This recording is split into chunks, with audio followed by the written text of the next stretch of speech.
मेरे मन की कोई तरंग मुझे भाषा, हमारे देश की भाषा का चुनाव के चिंतन में ले गई।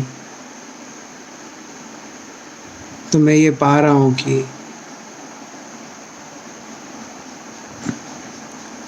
अगर 35 साल या 40 साल से कम उम्र के लोग अपने युग को एक युग की तरह देखें तो वो पाएंगे कि ये भाषा से यहाँ तक पहुँचे हैं। तो भाषा भी ध्यान रखिएगा, क्योंकि हमें भाषा का भी चुनाव करना है।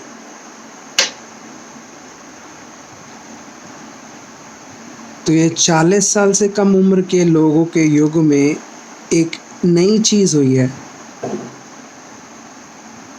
और वो हमारी यूथ की संस्कृति का हिस्सा है।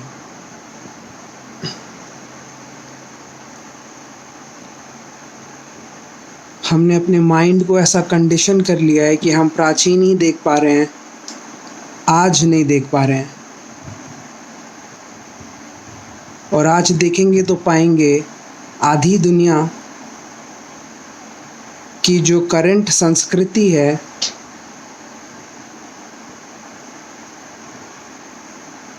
उसका जो सबसे महत्वपूर्ण हिस्सा आज की जनरेशन्स का कल्चर का सबसे इन्फ्लुएंशियल हिस्सा एक मोबाइल फ़ोन है। ये हमारी संस्कृति का हिस्सा है। ये आपको किसी धर्म ग्रंथों में नहीं मिलेगा, ये आज का सत्य है। अगर आप इस पे नज़र दौड़ाएंगे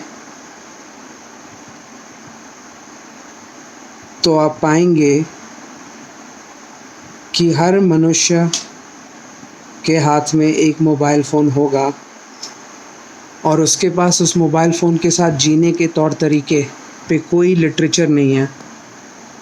वो संस्कृति क्या संस्कृति है उसके बारे में कोई चिंतन नहीं है। देश की इसके प्रति क्या पॉलिसी है, कोई चिंतन नहीं है इस पे। तो पाएंगे कि ये इतना महत्वपूर्ण है कि आपका भाषा का चुनाव भी इसी पे डिपेंड करता है। क्योंकि भाषा कुछ ऐसी हो कि जो मोबाइल फ़ोन की दुनिया है, उस दुनिया से हमें कनेक्ट करने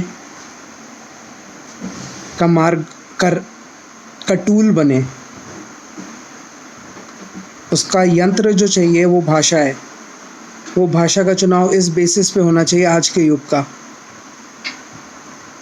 तो या तो हम संस्कृत और कंप्यूटिंग को जोड़ के रिसर्च करना शुरू करें कि इसकी ज़रूरत है या नहीं।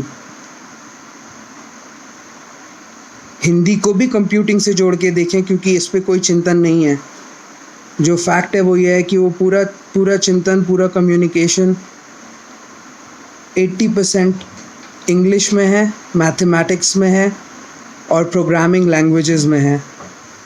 तो भाषा जो हमारे प्राचीन संस्कृति की बातें हैं, उससे अगर बाहर निकल के कुछ नई बातें ढूंढेंगे, तो इन नई भाषाओं को अगर जोड़ेंगे हम अपनी संस्कृति से, तो हमारे नौजवान कंप्यूटर की दुनिया के लिए तैयार हो जाएंगे और हम इसी बेसिस पे विश्व गुरु बनेंगे। वरना सिर्फ इस पे आपको जुमले मिलेंगे, हम विश्व गुरु नहीं बनेंगे। ये ब्रह्मांड के एवोल्यूशन का हिस्सा है कि हम तरंगों को जोड़ के तरंगों को बहुत दूर से एक दूसरे की तरंगों को प्राप्त कर सकते हैं।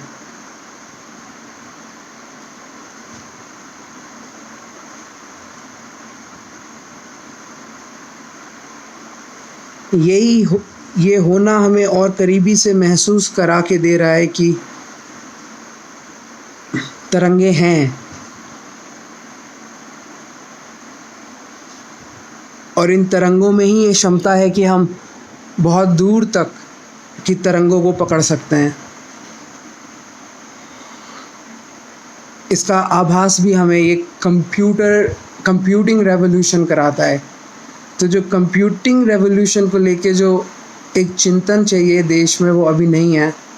मैं आशा करता हूँ कि हम उस दिशा में बढ़ें इकट्ठा और साथ में इसका चिंतन शुरू करें और फिर भाषा का चुनाव कर लें और उस तरफ प्रेरित करें अपने नौजवानों को